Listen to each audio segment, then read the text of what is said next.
Halo Sobat Belajar! Bagaimana kabar kalian semua? Pada kesempatan kali ini, kita akan belajar biologi mengenai sendi. Apakah pernah melihat permainan bola voli atau bola basket? Mengapa pemain dapat melakukan berbagai macam gerakan? Sobat Belajar tahu nggak sih, tulang manusia itu terdiri atas susunan tulang-tulang yang disebut rangka. Susunan rangka ini dapat saling terhubung satu sama lain karena adanya bantalan yang disebut sendi, yang menghubungkan antara tulang yang satu dengan tulang yang lain. Sendi pula lah yang memungkinkan tubuh dapat bergerak, seperti menggelengkan kepala, melambaikan tangan, atau menekuk kaki. Mari kita mengenal lebih tentang sistem gerak manusia, khususnya sendi diartrosis atau sendi sinovial, serta karakter yang baik yang terbangun dengan menikmati cuplikan permainan bola voli dan bola basket.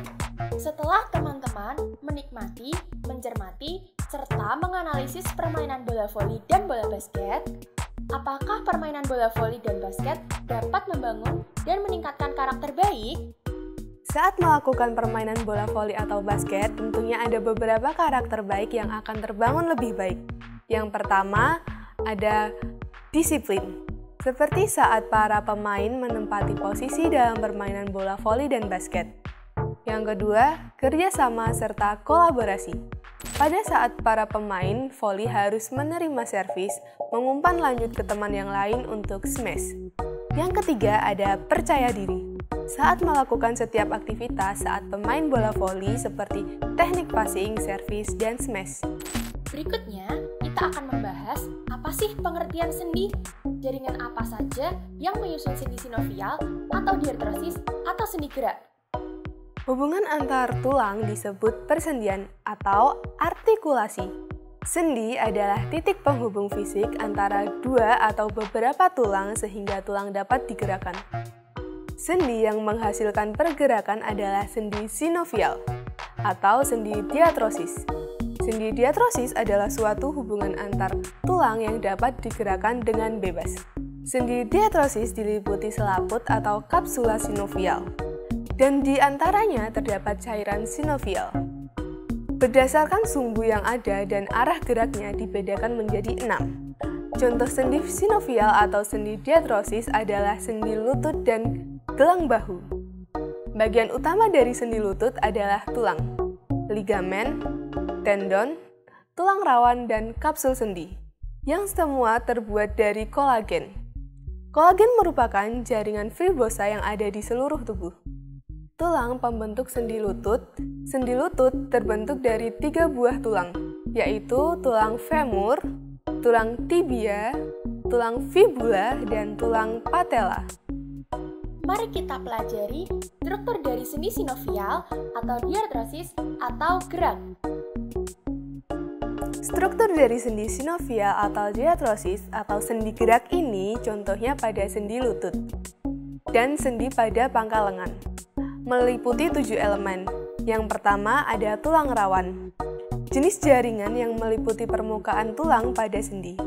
Tulang rawan dapat membantu mengurangi gesekan dari gerakan dalam sendi. Yang kedua ada membran sinovial. Jaringan ini melapisi sendi dan merekat ke dalam kapsul sendi. Membran sinovial dapat mengeluarkan cairan bening dan lengket atau cairan sinovial di sekitar sendi, yang berfungsi untuk melumasinya. Yang ketiga ada ligamen. Jaringan ikat yang kuat dan elastis ini mengelilingi sendi untuk menopang dan membatasi pergerakan sendi. Ligamen berfungsi untuk menghubungkan tulang menjadi satu. Yang keempat ada tendon. Jenis lain dari jaringan ikat yang kuat ini terletak di setiap sisi sendi dan menempel pada otot yang mengontrol pergerakan sendi. Tendon berfungsi menghubungkan otot ke tulang. Yang kelima ada bursas. Ini adalah kantung berisi cairan di antara tulang, ligamen, atau struktur terdekat lainnya.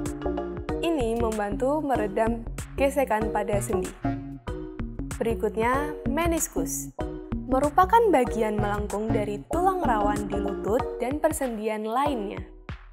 Ada berapa macam sendi diartrosis, sendi sinovial, atau sendi gerak? Sebagian besar persendian rangka tubuh manusia adalah diartrosis. Persendian diartrosis dibedakan menjadi 6 macam, yaitu sendi luncur, engsel, sendi putar, sendi pelana, sendi peluru, sendi elipsoidal. Yang pertama adalah sendi engsel atau ini. Pada sendi engsel, kedua ujung tulang berbentuk engsel dan berporos satu.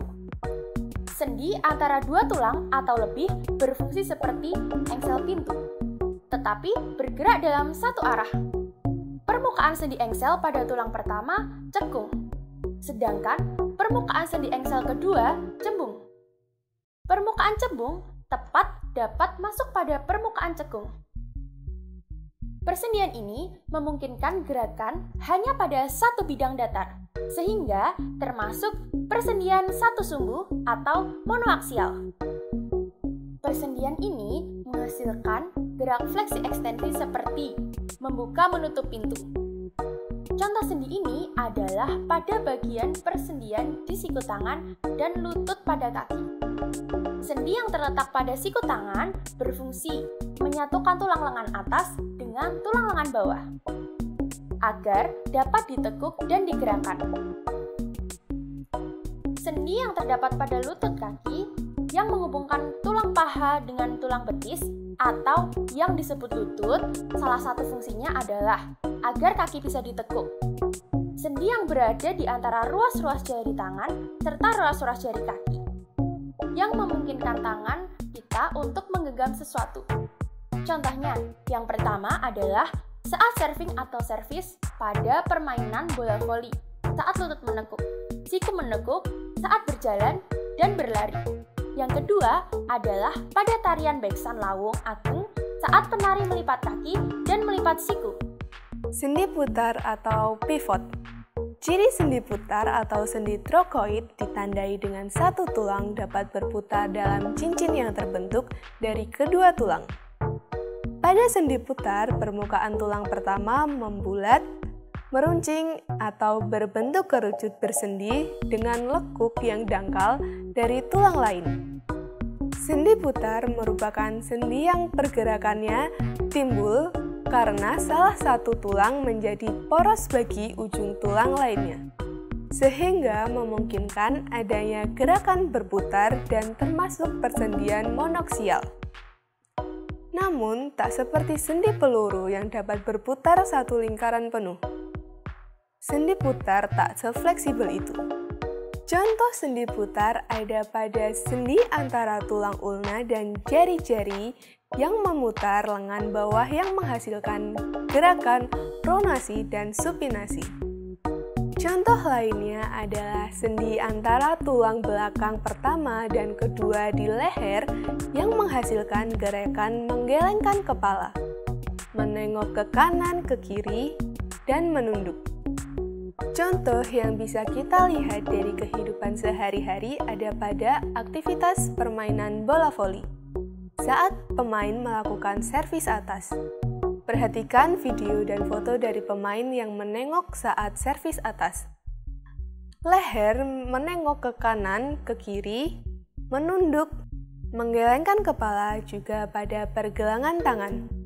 Yang kedua, serta pada tari saman dari Aceh, saat penari menunduk dan menengok ke kanan serta ke kiri. Sendi geser atau plank atau sendi luncur jenis ini adalah sendi yang memungkinkan antar tulang bergerak dan menggeser satu sama lain karena permukaannya yang sama-sama datar dan tidak berporos. Contohnya, sendi antar tulang pergelangan tangan, antar tulang pergelangan kaki, antar tulang selangka, dan tulang belikat. Ruas-ruas tulang pinggang. Contoh, pemain bola voli saat melakukan bump passing. Ruas-ruas tulang pinggang, pergelangan tangan. Yang kedua adalah aktivitas tembakan layup atau layup shoot. Pergelangan kaki, ruas-ruas tulang pinggang. Yang ketiga adalah penari gambyong saat mendak fokus bagian pinggang. Sendi pelana atau saddle. Sendi pelana memungkinkan sambungan dua tulang bergerak ke dua arah seperti pelana, yakni bergerak ke arah samping dan depan. Permukaan ujung tulang pertama pada sendi pelana berbentuk cekung dan berporos dua. Permukaan tulang ini masuk ke permukaan tulang kedua yang berbentuk cembung.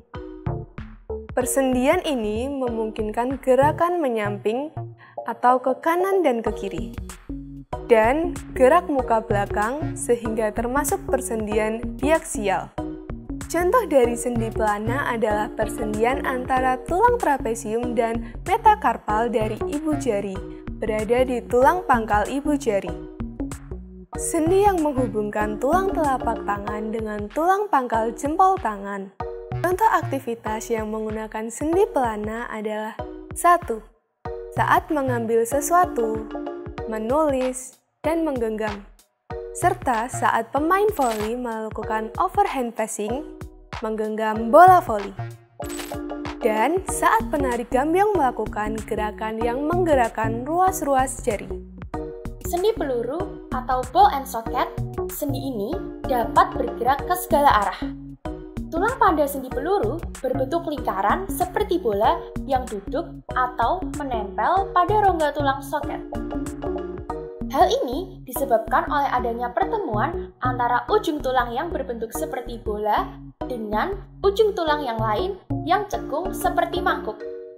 Sehingga tulang yang satu bisa berporos pada tulang yang lainnya.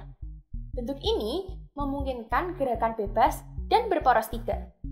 Beberapa contoh sendi peluru adalah sebagai berikut. Yang pertama, sendi yang terletak di antara pundak dan tulang lengan atas. Hal ini memungkinkan kita untuk memutar lengan dalam satu putaran penuh. Yang kedua adalah aktivitas sendi peluru pada tulang paha dan bahu saat melakukan hitting atau speaking. Ketika seseorang pemain melompat sambil memukul bola dengan ayunan satu tangan yang terbuka. Aktivitas lainnya yaitu saat rolling. Teknik rolling merupakan teknik yang dilakukan saat bola dalam keadaan darurat dan jatuh ke posisi yang rendah. Jika hal tersebut terjadi, maka pemain akan menjatuhkan badannya ke arah bola dan memutar badannya di bawah untuk kembali ke posisi berdiri. Sendi kondrier atau sendi ovid atau sendi gulung. Sendi gulung ialah sendi yang mampu melakukan gerakan sederhana dua arah yang berporos dua seperti gerakan ke depan atau ke belakang, serta gerakan ke kanan atau ke kiri. Salah satu contoh sendi gulung terletak di antara tulang pengumpil dengan tulang pergelangan tangan. Contoh aktivitas pemain bola voli melakukan aktivitas setting atau assist setting atau assist adalah teknik dasar permainan bola voli yang biasanya digunakan pada pantulan kedua atau sesudah pemantul bola pertama melakukan falling. Setelah pemain pertama melakukan falling, bola akan mengarah ke pemain kedua yang melakukan setting atau assist. Pemain kedua ini akan mengatur gerakan dan putaran bola secara spesifik agar pemain ketiga dapat melakukan serangan. Sendi gulung atau condyloid sendi. Sendi gulung memungkinkan adanya pergerakan, namun tidak bisa digunakan untuk gerakan memutar. Contoh sendi gulung adalah sendi di antara telapak tangan dan jari-jari serta rahang. Kesimpulannya adalah sendi diatrosis, sendi sinovial, atau sendi gerak adalah hubungan antar tulang yang memungkinkan terjadinya banyak gerakan. 6 macam sendi gerak adalah sendi engsel, sendi pelana, sendi putar, sendi peluru, sendi geser, dan sendi gulung. Wah, pastinya sobat sudah paham dong tentang materi persendian dari penjelasan barusan. Kalau gitu, mari kita uji pemahaman dengan menjawab soal berikut. Perhatikan gambar saat pemain bola voli melakukan jumping smash. Sendi apa saja yang ditemukan? Sendi engsel pada lutut saat melakukan langkah awalan, saat melompat, saat mengumpan bola ke set upper ataupun ke pemainan tosser. Sendi peluru pada bahu, sendi putar pada leher, sendi engsel pada lutut, sendi gulung pada pergelangan tangan, pergelangan kaki. Sendi engsel saat langkah pendaratan dengan menekuk lutut untuk menghindari cedera. Soal kedua, perhatikan tarian Bedoyo Ketawang.